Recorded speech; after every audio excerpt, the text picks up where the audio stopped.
আল্লাহ রাসূলের একটা হাদিস মনে পড়ছে, বলবনি? এই 2 মিনিট শেষ করে দিচ্ছি। হাদিসের মধ্যে আছে, আপনারা একজনের বাদশার নাম শুনছেন নি, বাদশাহ হারুনুর রশিদ। আল্লাহু আকবার। তো বাদশাহ হারুনুর রশিদ একবার হাদিস পড়তে গিয়া চোখে পড়ছে, মান বানা লিল্লাহি মাসজিদান বানাল্লাহু লাহু বাইতান ফিল জান্নাহ। যেই ব্যক্তি আল্লাহর ঘর মসজিদ বানাবে, আল্লাহ তার জান্নাতে একটা ঘর বানায়া দিব। এখন বাদশাহ হারুনুর রশিদ, আহা, আমি যদি একটা মসজিদ বানাইতাম পারি, আল্লাহ যে একটা জান্নাতে আমার একটা ঘর দিব, রাসূলের কথা অনুযায়ী ঠিক নেই। এখন তিনি করছে কি, রাষ্ট্রের মধ্যে ঘোষণা দিচ্ছে, আমি একটা মসজিদ বানাবো, আমার মসজিদে কেউ টাকা পয়সা দিতে পারবো না, এটা আমি একা একা বানাবো। এখন ঘোষণা দিয়ে বাদশায় কাম করলে কারো কোনো বাপের সাহায্য আছে টাকা দেবে, এটা আমি বানাবো, কেউ টাকা পয়সা দিতে পারত না। তো করছে কি, বাদশার মসজিদ বানায় লাইছে। আরে এই মোহাম্মদে মোহাম্মদীরে অনেকরে আল্লাহ স্বপ্ন যুগ জান্নাত দেখায়। আমার নবীরে সশরীরে মেরাজে নিচে এই চাঁদে, আবার স্বপ্ন যুগ নিচে উম্মতকে দেখায়। এখন মসজিদ শেষ হয়ে গেছে, মানুষ নামাজ পড়ে। একদিন বাদশাহ হারুনুর রশিদ স্বপ্নে দেখে 2জন ফেরেশতা আইছে, আইয়া দইরা কইল, তুই যে মসজিদ বানাইছ, আল্লাহ তোর একটা জান্নাতের মহল বানাইয়া দিছে, একটু দেখায়। আল্লাহ করছে কি, ঘুমের থেকে স্বপ্ন দেয়, এটা রয়ে গেছে, গিয়ে দেয় মাশাআল্লাহ সুন্দর একটা বাগান, সুন্দর একটা ঘর। দেখে তো বাদশা খুশি হয়ে গেছে, কইটা কার, কইটা আমনের লেগে আল্লাহ বানাইছে, খুব খুশি। হঠাৎ করে তাকায় দেখে এই ঘরটার মতো পাশে আরেকটা ঘর, এক কালার, এক ডিজাইন, সব এক, আরেক হুবাহুব একরকম। বাদশা কয়ে, ফেরেশতারা, এটা তো আমার ঘর, ওইটা কার? এইটা তোর মসজিদের কাম করছে একটা যোগালি আছে, যোগালি, তার ঘর। একটা যোগালি বুঝেননি, মেস্তুরির লোক যে কাম করে, মাল মশলা মিলিয়ে দেয়, উল্টা পাল্টা করলে কন্ডাক্টরে কনি দেয়, এটারে করে যোগালি। পাগলা ভাষায় দিলাম।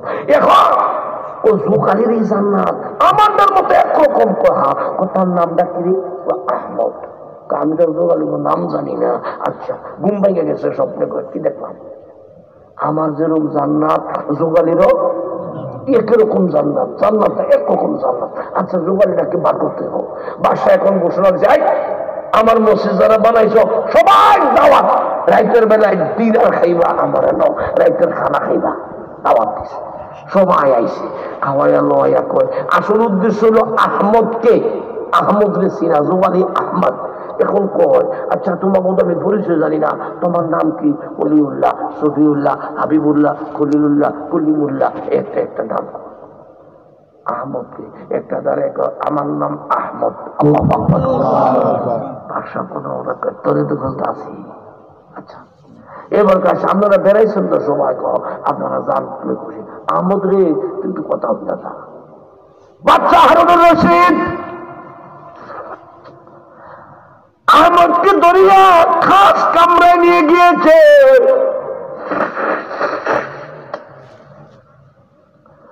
খাস কামরায় আহমদকে ডেকে নিয়ে বলে, আহমদ, আহমদ রে, মনে কিছু করো না, একান্তে তোমার সঙ্গে আমার কিছু কথা। আমি তো আজকে স্বপ্নে দেখেছি আমার আল্লাহ আমাকে একটা সুন্দর জান্নাত দিছে আল্লাহর ঘরটা বানাইবার কারণে। আমার শুনো, আমার আল্লাহ আমাকে আল্লাহর ঘর বানানোর কারণে একটা জান্নাত দিয়েছে। আমার জান্নাতটা দেখতাম গিয়া দেখি হুবাহুব আমার জান্নাতের মতো তোমারেও একটা জান্নাত দিয়ে দিছে। সুবহানাল্লাহ। আচ্ছা আহমদ, বলো তো এমন কি আমল তুমি করছো যে আমলের কারণে আল্লাহ তোমার সুন্দর জান্নাতটা দিল? একটু আমলের কথাটা আমার কাছে কও। আমাদের চোখের পানি ছেড়ে দিয়েছে বাদশা, আমার তেমন কোনো আমল নাই। তবে শুনে, আমি যখন আপনার এই মসজিদ বানানোর কাজের যোগালি দিতাম, তখন সন্ধ্যাবেলায় আমার বাড়ির ঘরের কাজ আমি করতাম। একদিন একটু মাটি খুইরা একটা পিলার বসাইতে গেছিলাম, মাটিটা খুইরা আমি 3টা পাথর পাইছি। আপনি মসজিদটা বানাইতেছেন যে এই পাথর গুলা দিয়া হুবহুব সেম কোয়ালিটির 3টা পাথর আমি পাইছি। আমি পাথরটি পাইয়া মনে মনে কইলাম, এই পাথরটি যদি আমি বাদশার মসজিদে লাগাইতে পারতাম।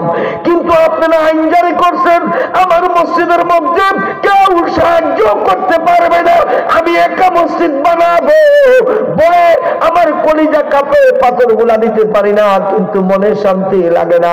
একদিন গভীর রাতে তাহাজ্জুদ নামাজ পড়ছি, যখন আল্লাহু আকবার, তাহাজ্জুদ নামাজ পড়িনা আল্লাহর কাছে মুনাজাত দিয়া কাঁদছে, আল্লাহ বাচ্চারে তুমি সম্পদ দিয়েছো, বাচ্চা একা একা একটা মসজিদ বানায়, আমার যদি কিছু সম্পদ দিতে আমিও তো বানাইতাম। আল্লাহ তিনটা পাথর পাইছি, বড় দামি পাথর, বাসায় মানা করছে, মনে বুঝাইতে পারি না। আয় আল্লাহ, আমি তো একা একটা মসজিদ বানানো সম্ভব না, এই তিন টুকরা পাথর রাইতের বেলায় বাসার পাথরের লগে মিলাইয়া দেব, যাতে আমার পাওয়া পাথর গুলা আল্লাহর ঘরের কাজে লেগে যায়। আমার পাওয়া পাথর গুলা আপনার পাথরের সঙ্গে আমি মিলাইয়া দিয়েছি, এছাড়া তো আর তেমন কোনো ভালো কাজ করতে পারি না। বাচ্চা হারুনুর রশিদ বলেন, ও আহমদ রে, আমার বানানো মসজিদের মধ্যে তিন টুকরা পাথর লাগাইবার কারণে, অন্তরের মধ্যে ইখলাস থাকার কারণে আমার আল্লাহ আমার জান্নাতের মতো হুবহু আরেকটা জান্নাত তোমারে বরাদ্দ দিয়ে দিছে। সুবহানাল্লাহ। এই মসজিদটা কার ঘর? আর তো জোরে কোন না, কার ঘর? এইভাবে পূজা থাকে, ছাদ নাই, ওয়াল নাই, মসজিদে অবশ্যই পূজা থাকবে না, আপনারাই করবেন, আল্লাহর বান্দারাই করব। যদি একই থাকে, একই নাই, অনেক সম্পদ আপনার আছে, সব বুঝা গেলে এগুলি আপনার থাকতো না, অন্যরা দখল করে নেব। কিন্তু এই আমরা অনেক সময় মসজিদ 10 টাকা গিয়ে বাইর দিয়ে গল্প করে ও 10টা টাকা দিয়ে আইছি, না না এই কথা বলবেন না, বলবেন 10টা টাকা জমা রেখে আইছি। কারণ মান জাআ বিল হাসানা ফালাহু আশরু আমসালিহা, এই কোরআনে আছে, আল্লাহর রাস্তায় যে এক দেয় আল্লাহ তারে 10 দিবে, আল্লাহ বহুগুণ বাড়াইয়া দিবে। ঠিক না বেটি?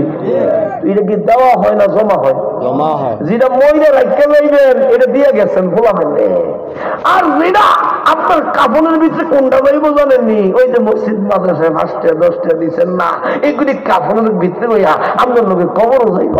এই কবর যাওয়ার লেগা আব্বা আম্মারে বাদ ফেরাতে লেগা এই মসজিদটা নির্মাণ হইতে আছে। এই আমি এক্ষুনি দোয়া করে দেবো, এই দোয়ার আগের মতো একটা মানুষ হইতেন না, আপনারা তাবারুকের তাড়াতাড়ি জলদি করেন, এক্ষুনি দোয়া করে দেবো। এমন কোন ভাই আসেননি আজকাল কালের মসজিদের লেগা কইরাম, আমি মসজিদের দিকে আমার মায়া লেগে গেছি গিয়া। আরে যারা জায়গা দিচ্ছে এরা বড় দামি মানুষ রে, বড় ভাগ্যবান রে, আল্লাহ তাদের বেহেশত জায়গা দিব রে। আমার ভাইয়েরা, এই মসজিদরা সাদরা হইব, কামগুলি হইব। কেউ আসেননি একটা মানুষ খুশি কইবেন, হুজুর মসজিদে যদি কাম ধরে আমি 20,000 টাকা এই মসজিদ আমি দেবো। একজন আসেননি, হুজুর আমি 15,000 টাকা দেবো। একজন আসেননি, আমি 10,000 টাকা দেবো। একজন আসেননি, আমি 5,000 টাকা দেবো। এখন দিবেন, অথবা যখন মসজিদের কাজ হয় তখন দিয়ে